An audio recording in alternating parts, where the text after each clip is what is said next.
Ferrari has always been in a class of its own. It's an extraordinary, famous name in GT cars all the way through to the Scuderia Ferrari.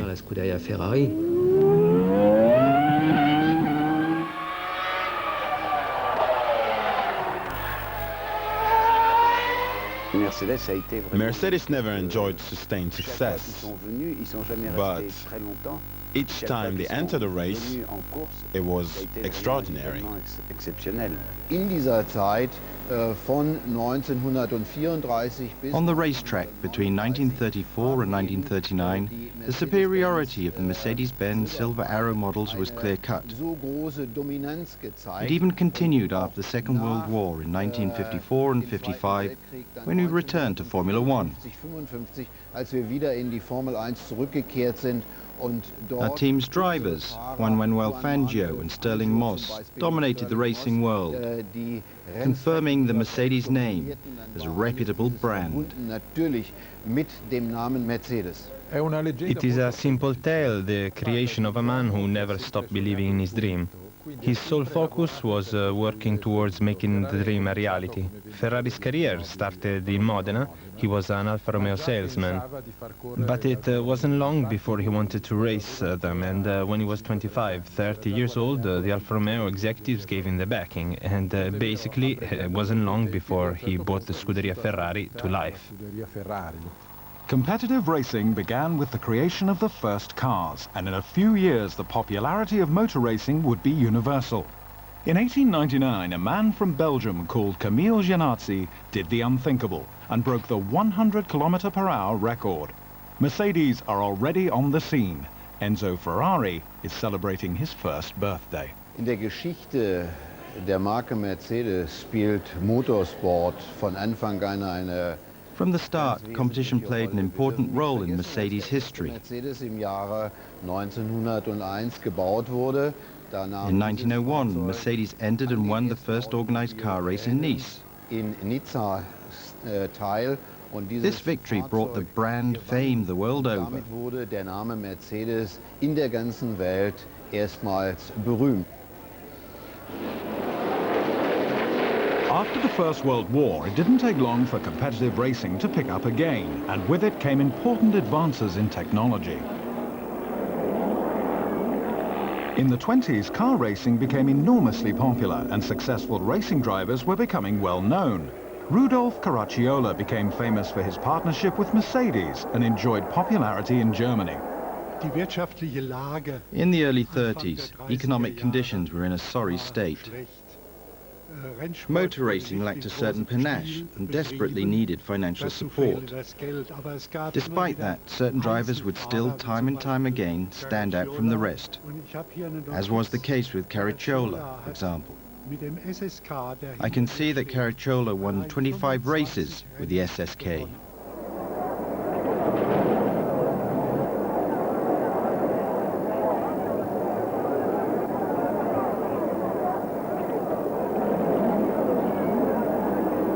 At the same time, two lesser-known drivers were gaining more and more experience, and it wouldn't be long before they were in the driving seat. The German Alfred Neubauer and the Italian Enzo Ferrari. Enzo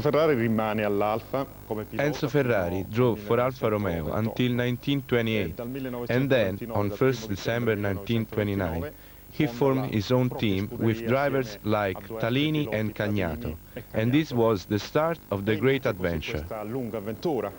In 1933, Scuderia became Alfa Romeo's official racing team, and this was a great period in motor racing.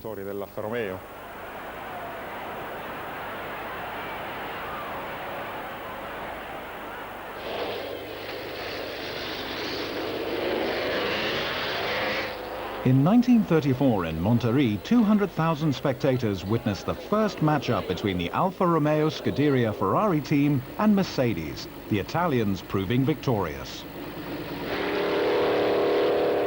Alfa Romeo und Mercedes waren eigentlich die ständigen Gegner. Before the war, the main rivals were Mercedes and Alfa Romeo, together with Auto Union. Mercedes war am Ende erfolgreicher. After the war, Mercedes dominated. However, the first race that I went to was in 1935, and that was won by Nuvolari in an Alfa Romeo. L'Alfa Romeo non aveva una macchina per battere. The Alfa Romeos weren't capable of beating the German cars. When Ferrari beat Mercedes, it was the most important victory ever won during that period. It was, I think, the beginning of the Alfa Romeo legend, but especially the legend Ferrari, because the car's bodywork was carrying the Ferrari emblem of the prancing horse. Sulla carrozzeria. This emblem had been given as a gift to Ferrari by Countess Paolina Baracca, a mother of Francesco Baracca, one of Italy's most famous World War I airmen. Di Francesco Baracca, che è stato uno dei grandi aviatori italiani. The Alfas of the Ferrari were entered in the Spa 24 hours, and the world couldn't believe it when they saw the emblem. They thought, how can you put a picture of a horse on a racing car? Because Ferrari had already understood the power and importance of the logo. His race cars took the 3 top spots. And being a superstitious man, although claiming the contrary, he kept the emblem from that moment on. Bevor Gottlieb Daimler das allererste Auto überhaupt gebaut hat, Before Gottlieb Daimler thought about designing his first car, he was already building engines. Then he became obsessed with the idea of making a car. One day he made a sketch on a postcard of his house with a star above it. He thought, if my idea can become a reality, a star will rise in the heavens. It will symbolize motor construction for the 3 elements of air, earth, and water. Zu Wasser, zu Lande und in der Luft. Blue was French, green was English, and Italian was red. The official color for the German car was white. This would change to silvery grey the day when, to save a few grams in weight, the paint on the Mercedes cars was scraped off, revealing the aluminium color of the bodywork. Thus the silver arrows were born.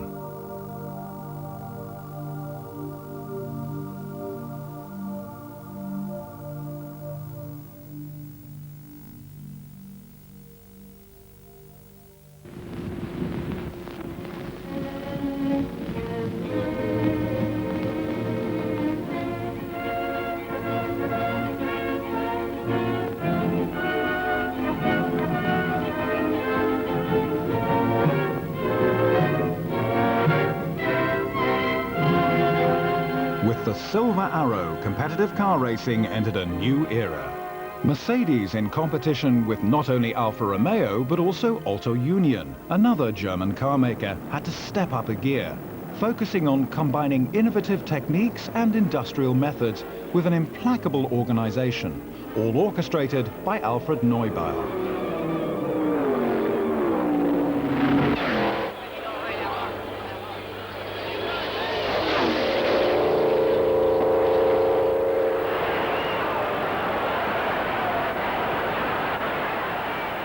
This is Caracciola drinking some well-deserved champagne after his victory. Caracciola with Luigi Fagioli, who also raced for Mercedes. This is him winning. Hitler is in power. The success of the Silver Arrows was viewed in a political context and became a propaganda tool. It became an integral idea for the automobile industry, as well as the spirit of competition which the Nazi regime had been supporting since 1934. In this period, Volkswagen was born, and along with it was an enormous roadwork program to construct the Autobahns, which would later be used to transport German troops during the war. Before the war, these Autobahns would be the privileged venues of racing car speed records. Ich glaube, es ist nicht zu viel gesagt, wenn man feststellt, dass das It is clear that the new regime, keeping in line with their propaganda efforts, was taking full advantage of the German drivers' success to promote their politics. But I don't think the government could exercise any influence on the races themselves. Ich glaube nicht, dass die Regierung irgendwelchen Einfluss auf den Einsatz. Once the driver is alone in his car, no one can tell him how to drive. Erstens sitzt der Rennfahrer ja allein in dem Wagen, da kann ihm keiner sagen. He has his own pride and wants the race win for himself. Er ist ja selbst ehrgeizig genug, It's his job, his vocation. Das ist sein Beruf und das ist seine Berufung.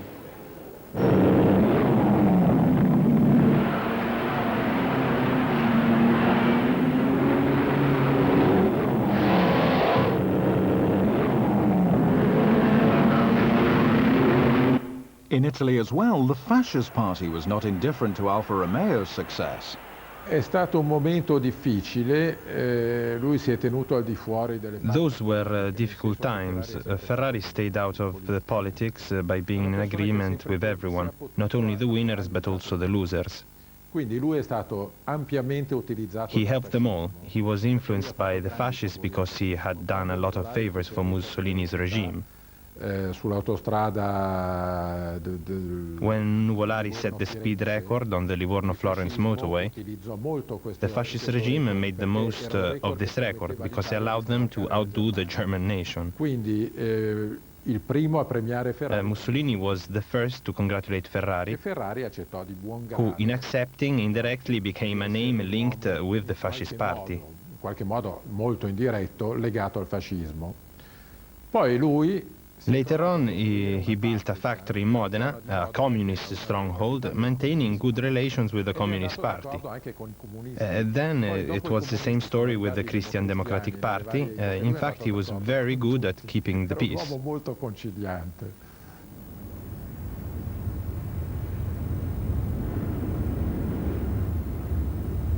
For both countries, racing and speed records were the most glamorous way of using motorsports for propaganda purposes. In 1938, thanks to Caracciola, Germany had the last word.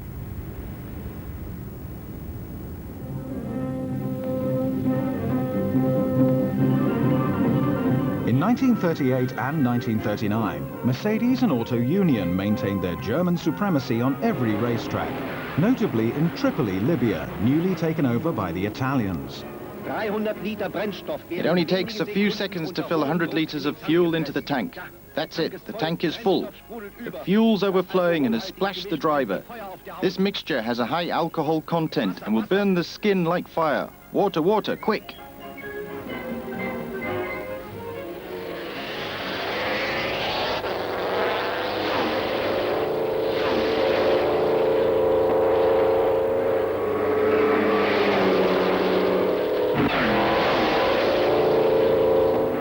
Caracciola, von Brorisch and Hermann Lang outdid each other at every Grand Prix, always bringing Mercedes the spoils. Caracciola Caracciola was a driver unlike any other. Not only did he have a spectacular, exciting style, he was also a rather fluid style. But it was in the wet where he really stood out. He was always the fastest, which earned him the nickname King of Wet Asphalt.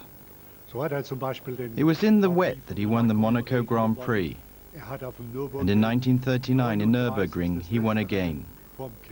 That was the last organized race before the war. He really was an incredible driver. Between 1935 and 1939, Mercedes won 4 out of 5 European Championship titles, the 5th going to Auto Union, the other German race car builder.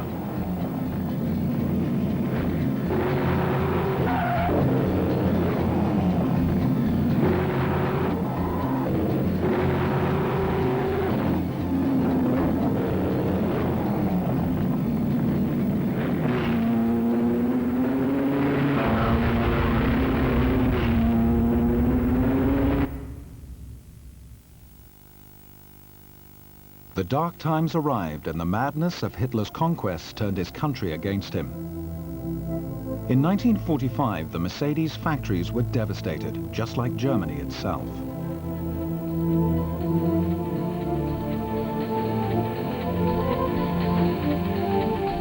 After the war, Italy too was a much weakened nation.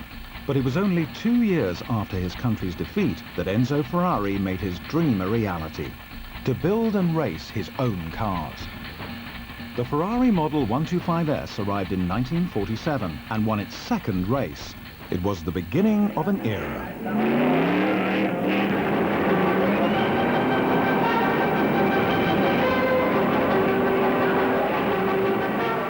Ferrari aveva due personalità.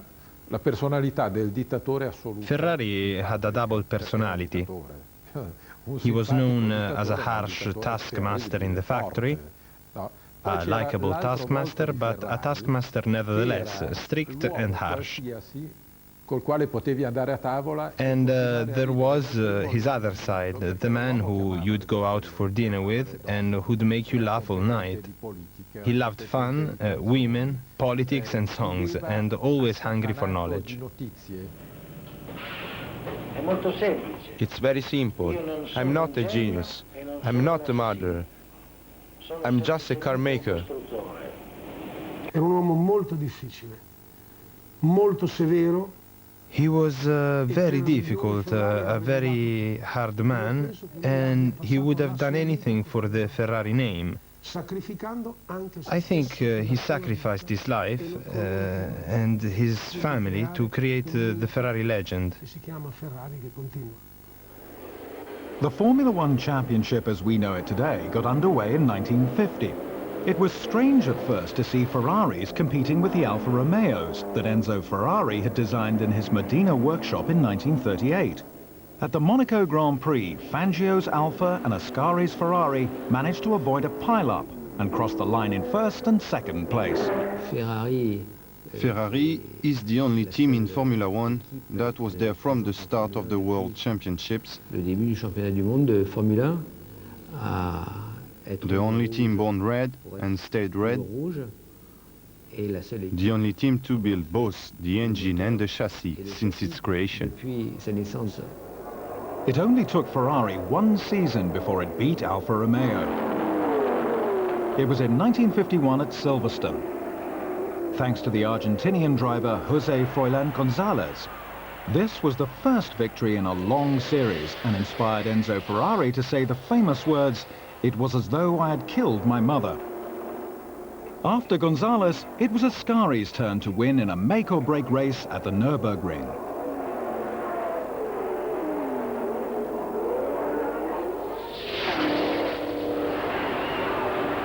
From 1952 to 53, Alberto Ascari would be the undisputed leader on the Grand Prix circuit.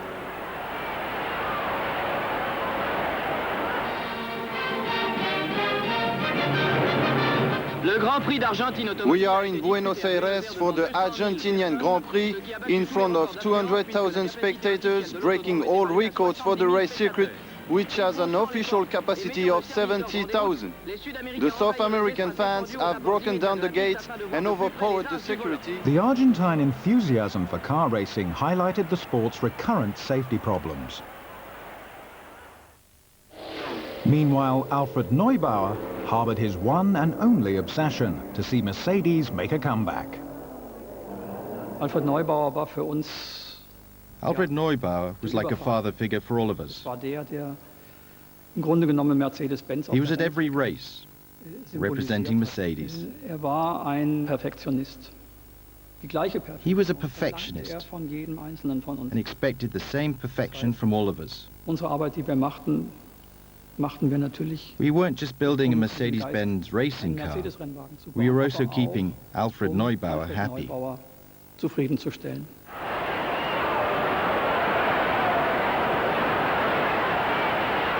He was someone who didn't think twice about driving into flames, and his passion never faded. A perfectionist and a hard worker who always gave 110%. He was the man behind Mercedes' comeback. He organized the whole thing so well, not just the lap times. When you saw him with his watch, he wasn't taking a lap time. He had people doing, he was timing how long you were in a gear to see if the engine was losing tune or something. And, you know, he was quite a remarkable man. In 1952, Mercedes made a quiet return to endurance racing with an elegant sports coupe that would soon become legendary, the 300 SL. Beaten by Ferrari in the Mille Miglia, the 300 SL took revenge in the Le Mans 24 hours, with Talbot de Levay in the lead for 23 hours. Neubauer wouldn't forget this performance, and 3 years later, the French veteran raced one of his cars. He could not have foreseen what tragic consequences were to come of this decision. Mercedes won the race, recording a convincing double during the 24 hours, and the Mercedes star was once again in the spotlight.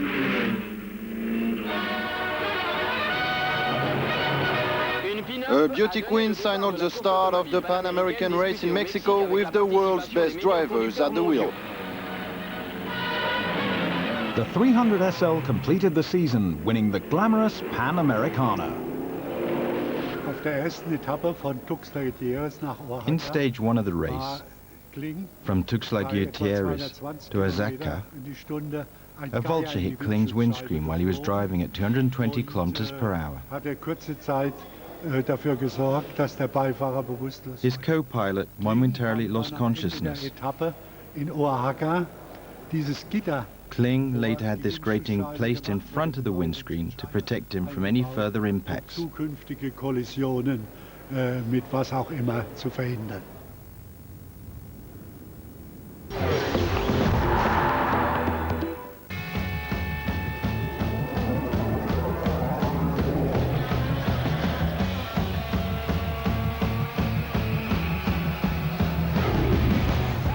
Every good story always has a happy ending. Watch Tottenham Hotspur tread on Premier League rivals through the years.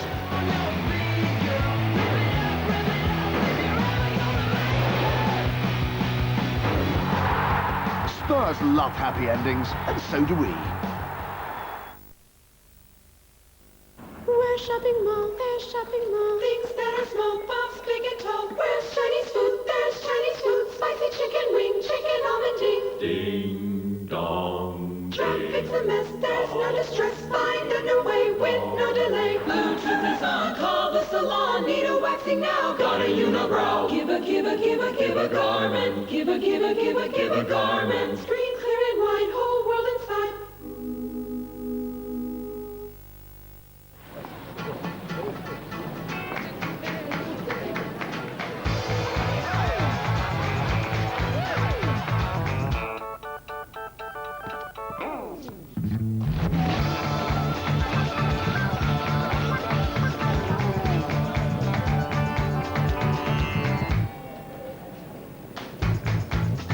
Capture every smile with Canon Digital Xs.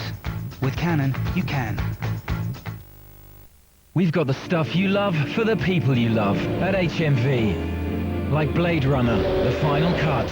I've got 4 skin jobs walking the street. The ultimate 5-disc collector's edition. If only you could see what I've seen. What if I disappear? Would you come after me? Somebody would. Bonus features include the 3-hour making of documentary. Time to die. Dangerous Days.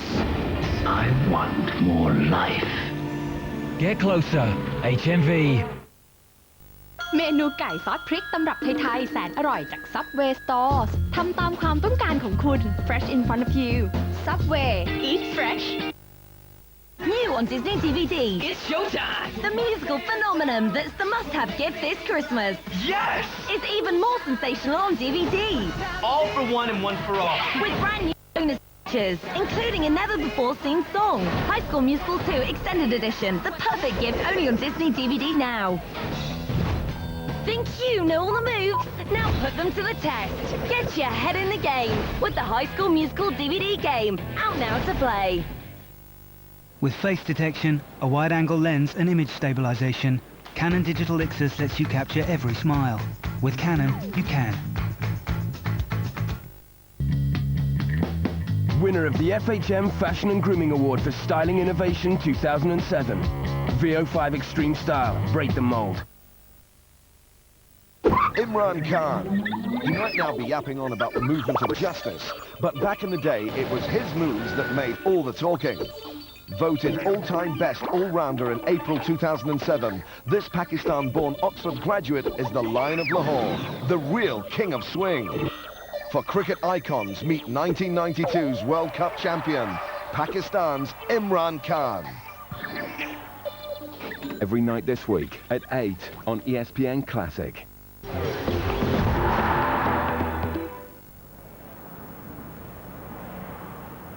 These victories mirrored Germany's economic recovery. 7 years after the end of the war, Germany raised itself to rank as one of the world's most prosperous nations. And Mercedes' success is not only down to its exemplary racing records. I think Mercedes achieved more for the ordinary car, because although they made racing cars, their specialty was the saloon, whereas Ferrari was very elitist, with a minimal production and a price tag that only the very rich could afford. Mercedes was more for the masses. It's not like Volkswagen, of course, but you do have Mercedes taxis. Everyone's been in a Mercedes at some point in their lives, even if they haven't owned one.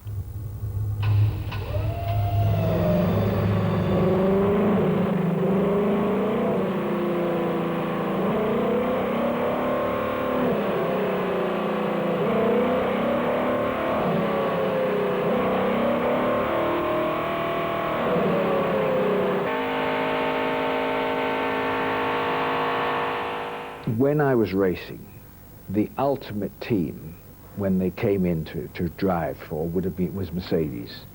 I mean, I wanted to originally drive for Ferrari, but then Mercedes were not racing. When Mercedes came back in '54, that is the team, because first of all they had Neubauer running it, who's a man what everybody knew about. They had a great car, and Fangio. Those are the three things that were so important to me. In July of 1954 in Reims, a number of extraordinarily streamlined cars were unveiled. The impact on both the public and the media was exactly what Mercedes had hoped for. Naturally, it was Alfred Neubauer who orchestrated the comeback. He appointed the Argentinian Juan Manuel Fangio as head, and the W196 proved to be a match for Fangio's incredible talent. Without too much effort, Fangio entered his Mercedes in the French Grand Prix. His arrival had a huge impact, and, in an extraordinary and telling coincidence, the West German soccer team wins the World Cup on the very same day, 4th of July 1954. Germany has definitively overcome the terrible scars left by the war. We were working on our cars. We were proud to be part of the Mercedes racing team. Proud of the workmanship, right down to the smallest details. We didn't waste any time worrying about our rivals. There would be time enough to judge them on the racetrack. In fact, we were happy to admit that they were good. They were as good as we were, or we were as good as them. Of course, there were times when they surpassed us, but what counted more than anything was to make the best cars we possibly could. So we didn't worry about our rivals. Ferrari was just another manufacturer amongst a whole host of excellent manufacturers.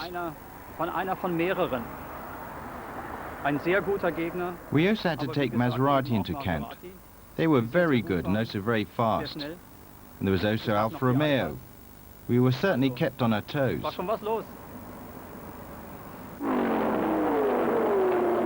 The masterstroke of the Reims Grand Prix wouldn't be repeated in England, where the aerodynamics of the Mercedes revealed its limitations, and Gonzalez proved that Ferrari was still a force to be reckoned with.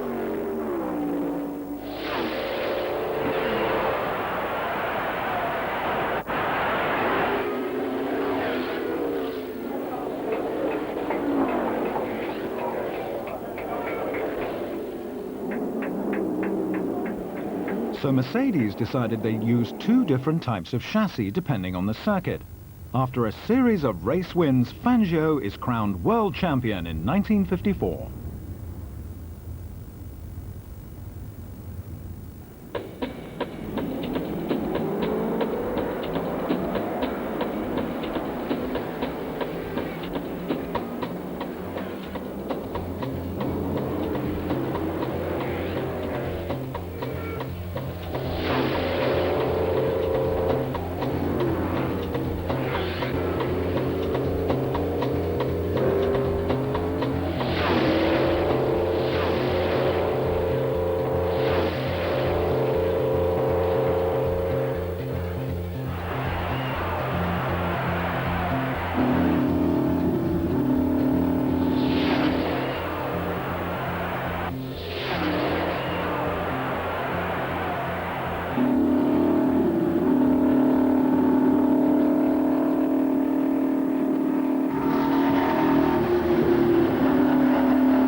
When I drove this car, of course I knew I had my hands on Fangio's steering wheel.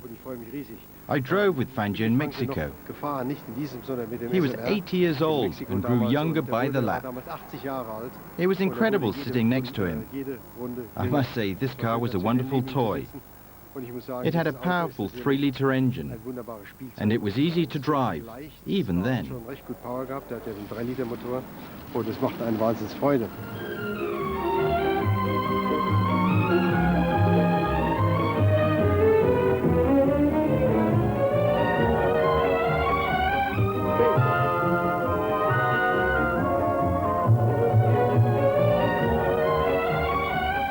The Italian Ferrari and Maserati, the French Gordini, the British Connaught.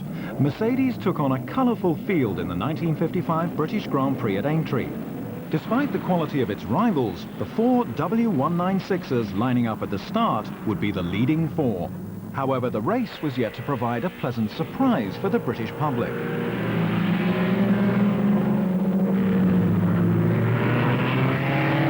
The only instruction we had was when we had 30 seconds, half a minute lead on the other cars, they put out a sign that said REG, regulari, and that holds your position. Yes. And but never did they say you must race it. Fangio was the best driver in the world by enormous amount, and to me it was an honor to follow him closely. And Neubauer used to get upset. He said, you know, what happens if Fangio goes off? I said, well, Fangio doesn't go off, you know. And I'd love to follow him really closely, and we went round known as the train. At the start of the race, Jean Berrat's red Maserati put Fangio and Moss under pressure. This spurred on the English driver, and he beat the championship leader. That was Stirling Moss's first Grand Prix victory.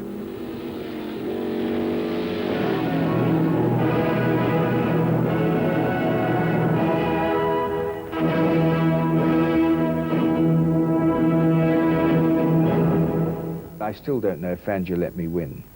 I do know that when I caught him up, I got past him, and there was another car in the way, and I managed to take a little lead. And I still don't know to now, because I asked him, I said to Juan, did you let me win this race? He said, no, he said, it was your day, you were on form and so on, but he's the sort of man who wouldn't tell me anyway. And he's the man that would know that for Mercedes, this is the British Grand Prix, I'm a British driver, why doesn't he win? I've won the other ones, so it could be. I don't know. I really don't know.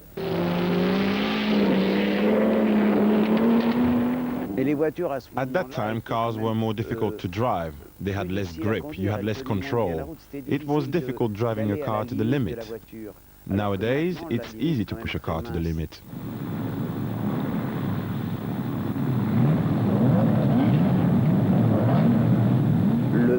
The best driver at the time was Fangio. He used about 70% of the car's capabilities, so there was always room for improvement.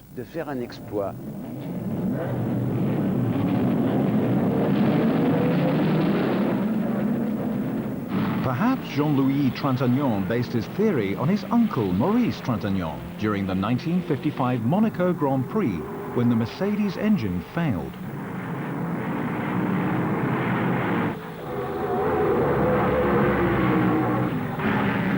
Distracted by oil on the track left by Stirling Moss, Ascari misses the bend and crashes into the water.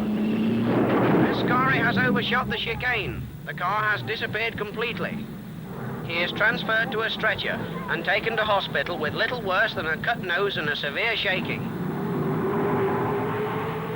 Maurice Trintignant has won the 1955 Grand Prix de Europe for Ferrari, a magnificent victory.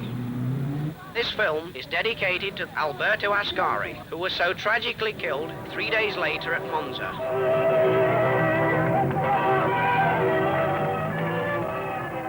When Trintignant won at Monte Carlo, and I must say he was a bit lucky as it was a race won by due to a crash, it was a great relief for Ferrari to have at least once beaten the all-powerful Mercedes. You must understand that in 1955, Ferrari was totally unknown. It was simply a provincial manufacturer, albeit an Italian one. It didn't have the resources, it couldn't pay its drivers, and it couldn't compete with Mercedes' aerodynamic innovations. Ferrari had nothing, but it had managed to beat Mercedes at least that once. If we are to compare Ferrari and Mercedes, this victory was worth more than all the championships won by Mercedes.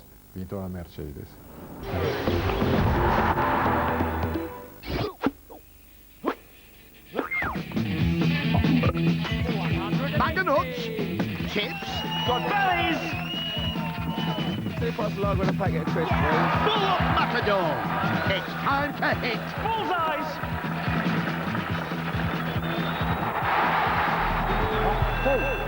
Bellies and bullseyes! With Sid Waddell, Friday and Saturday at 11 on ESPN Classic.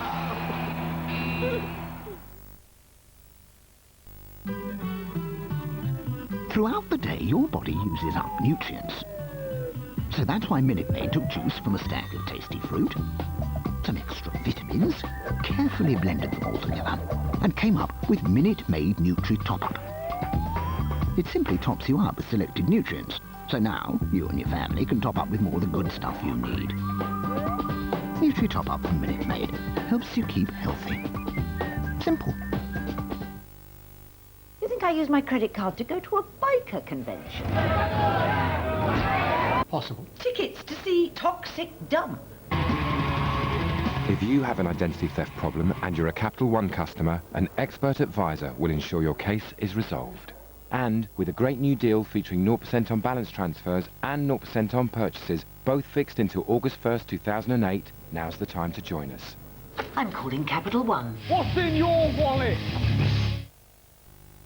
Do you have a thing for coffee? 1, 2, 3, 4. Then we have a thing for you. New Nescafe Dolce Gusto. Get up, get on. So sweet. Very irresistible. Givenchy. No. Can you remember what you got last Christmas? This year, give a gift they'll remember from World Vision Alternative Gifts. All gifts go to poor communities where people have specifically asked for them, so the gift you send will always be valued and never forgotten. To order your alternative gift catalogue, call 0845 600 6445 or visit worldvision.org.uk. In the race for value, choose Citroën. This month, get the spacious 5-door C3 from just $6,995. The stylish C4 that's alive with technology from just $9,995. Or the versatile new C4 Picasso. With 4 years 0% APR typical finance available on selected models. Text robots at 84118. Do you have the code? The Armani Code. Dragons for Men by Giorgio Armani.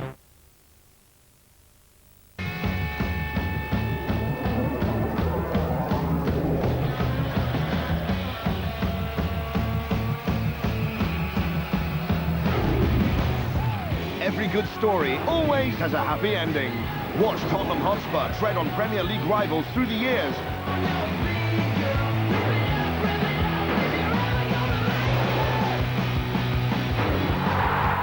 Spurs love happy endings, and so do we.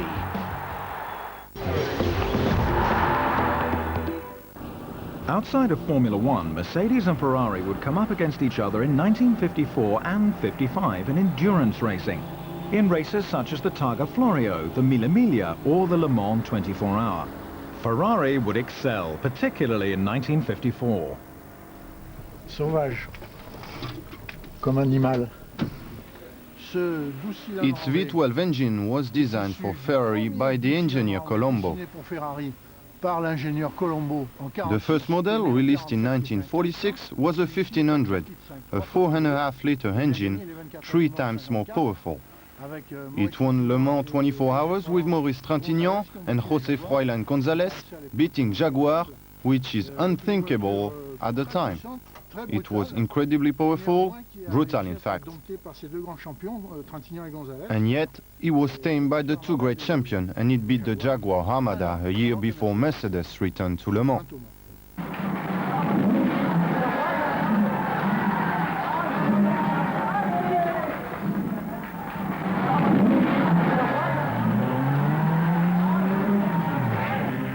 Mercedes-Benz hat in dieser Zeit den sogenannten 300 At that time, Mercedes-Benz had built the 300 SLR. Sportwagen-Version des It's Formula One single-seater dabei an einer ganzen Reihe sehr berühmter. and had been in a whole series of amazing endurance races, Dieses waren seinerzeit Langstreckenrennen. the most famous being Targa Florio die Targa and Florio, the Mille Miglia. Mille Miglia, vielleicht das berühmteste Rennen. Mercedes then clinch a fantastic victory in the Mille Miglia, with Sterling Moss pounding the 1,600 kilometers of Italian roads at a staggering average speed of 157 kilometers per hour. In the Mille Miglia, I couldn't learn the circuit, so I got this man, Dennis Jenkinson, a fantastic, he'd been 3 times world champion in the sidecar, and I knew him well, and I said, let's go in the race, and you come with me. So he was like my guide dog, and he gave me signals to tell me what the road.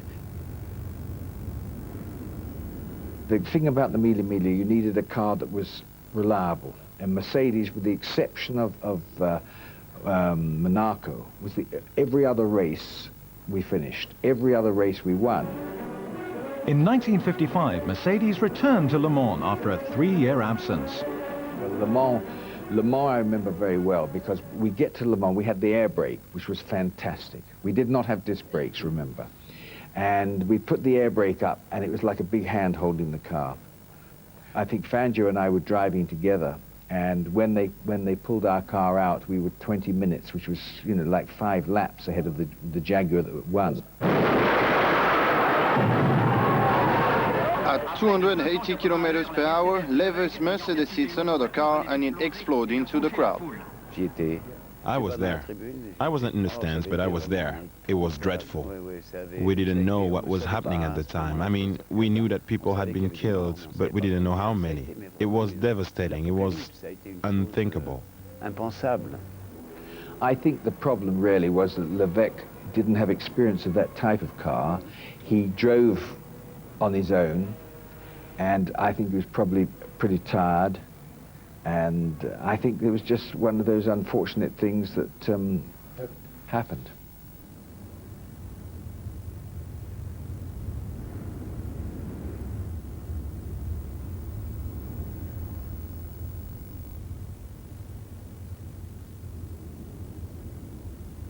Ja, überhaupt die Entscheidung, dass Mercedes-Benz mit Rennen... When Mercedes-Benz announced its decision to abandon Formula One and endurance racing, it shocked everyone.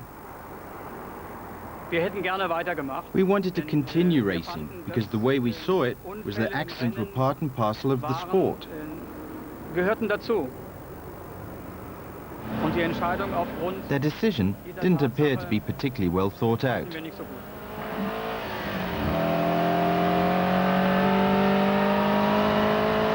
Unfortunately, Mercedes decided to withdraw from racing because of partly, I suppose, because of the accidents at Le Mans, and I think partly because when you're winning continually, then all you can do is go down, and I think even more importantly to them, I believe that they found all their really bright technicians were working on racing cars, which was, of course, not feasible for a company like Daimler-Benz, and I think they needed people like Rudy Uhlenhaut to design production cars. Boring, but they had to do it. And I think probably all 3 ideas made the board decide to get out. With Mercedes out of the picture, Ferrari could now take on all the other competitors and make racing history. The 60s were the happiest times of my life at Ferrari, because back then it was still very much a small setup in the developing stages. We had the most revolutionary ideas back during those years, like direct injection, bodywork, and aerodynamic analysis on sports cars.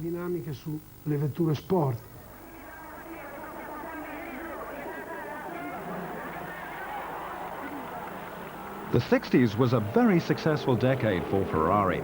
The car maker took win upon win in F1, F2 and endurance, to the point where Ford begins to take notice.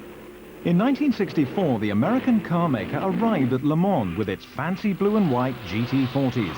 However, it was the French-Italian team, Guichet-Vaccarella, which dominated, giving the Scuderia the 8th of its 9 wins in the world-famous 24-hour race. Following the tragic death of his son, Dino, Enzo Ferrari no longer went to the racing, though there was never any question of giving up on competition. As for Alfred Neubauer, he leaves Mercedes and racing altogether and goes on to lead a very private life.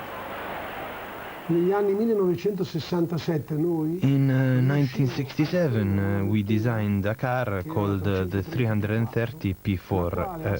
We were right up there battling alongside cars whose engine capacity doubled ours. Our strengths at the time were road holding capability and aerodynamics.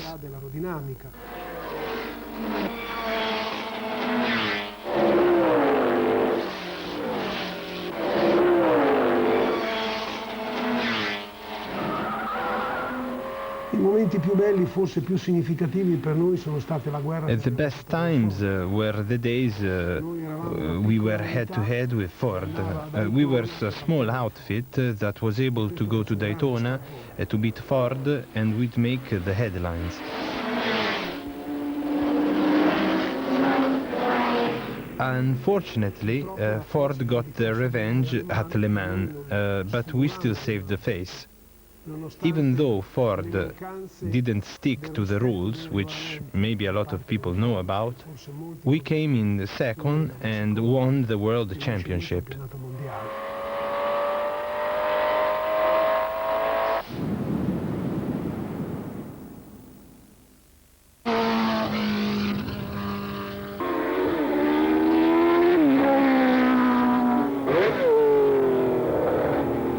In 1969, Enzo Ferrari sold 50% of his company shares to Fiat to focus all his attention on Formula One racing.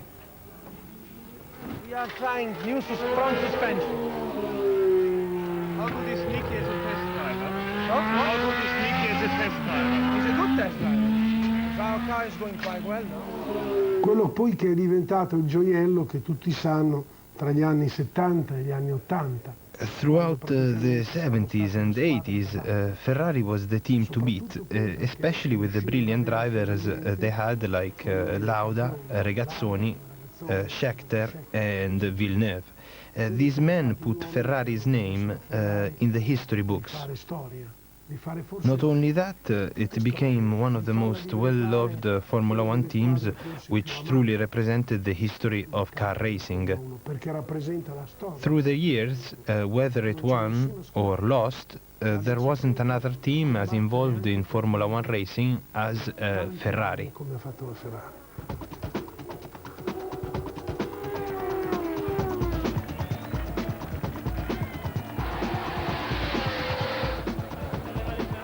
Following Lauda, Jody Scheckter in 1979 is the last Ferrari world champion. The Medina firm will have to wait 21 years before achieving similar success. His teammate Gilles Villeneuve would use all the talent he could muster, especially against Arnoux in the famous French Grand Prix. They enter the last lap neck to neck. Arnoux attacks. Villeneuve brakes at the last second. They are both driven by the same determination, absolute and inflexible. Badly positioned, Arnoux refused defeat. He won't be able to turn. He climbs off the track. He's ahead, but Villeneuve comes in for the charge. There's not enough room. The two cars collide. Villeneuve is shaken up. Arnoux has the advantage, but his engine fails him again. Villeneuve says this is his last chance. Another collision. The finish line is less than a kilometer away. This amazing battle between Villeneuve and Arnoux ends once again to the Canadians' advantage.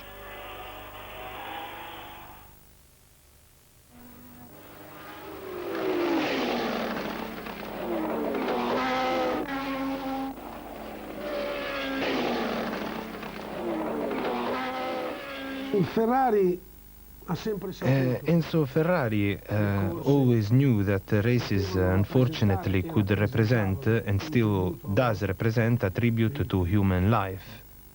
Nonetheless, I have to say that he always gave us the money to improve safety, even though so-called passive safety is a difficult objective to reach. I will still say, over and over again, that racing is extremely dangerous.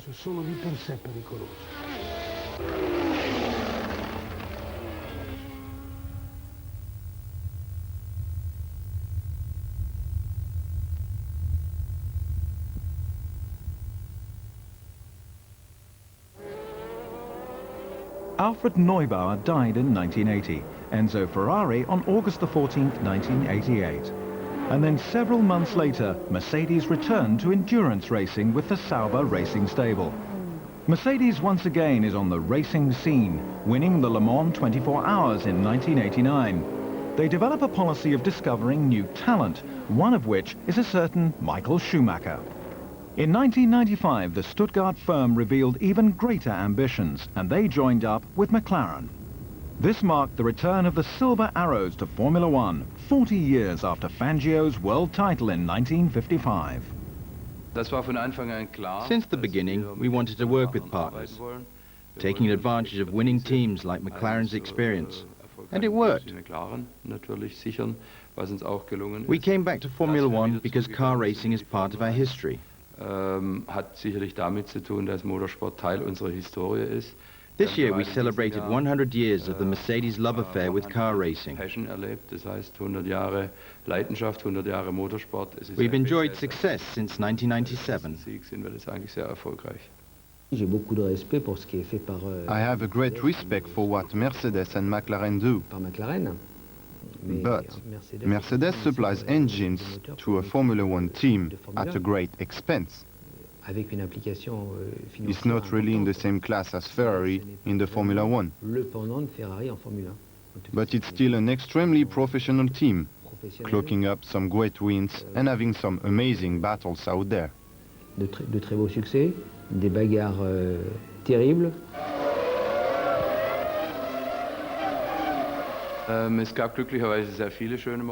We had some great times in 1998 and 1999. One that stands out for me was our win in Monaco. The World Championship victory in 1999 at Suzuka was also a high point. It was a great achievement winning in 1998 at Suzuka, with a lot of people in Germany watching us on television at 5 o'clock in the morning.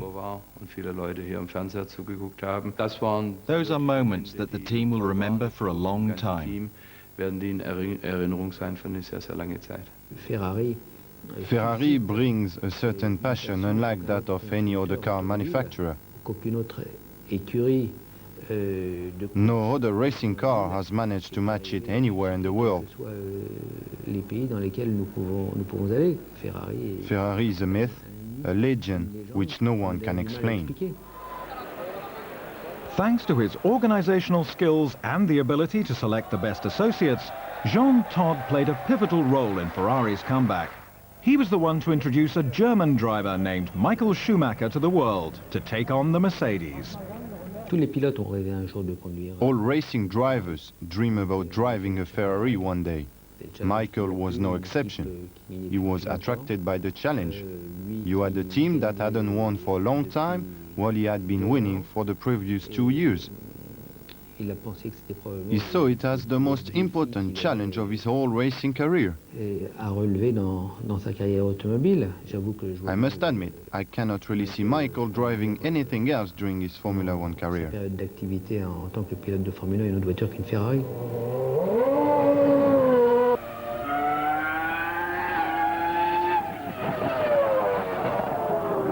Das ist sicherlich sehr, sehr schwierig. Ferrari definitely has another kind of philosophy. Ferrari's approach worked better in the last 2 years. Ours succeeded the 2 years before that. We've been beaten for 4 years. Silver versus red. Red versus silver. And for now, we have both won 2 World Championship Drivers' titles. 2 for Michael Schumacher, 2 for Mika Häkkinen. And we are working to make the score 3-2 to us next year. Today, political parties no longer meddle in Grand Prix affairs. But with the impact of television, the power of money is there for all to see. Major constructors have now replaced F1 craftsman specialists. BMW, Renault, Toyota, Honda and Jaguar have now joined the game, all hoping to overturn the Ferrari Mercedes domination.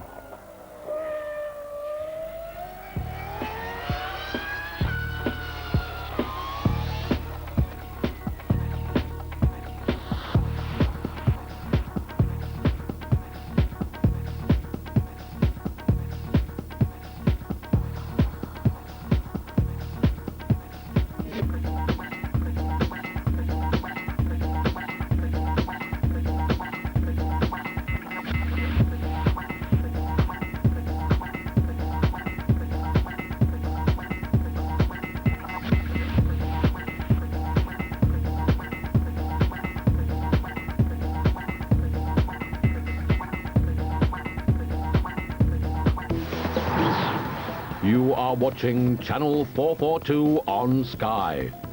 ESPN Classic.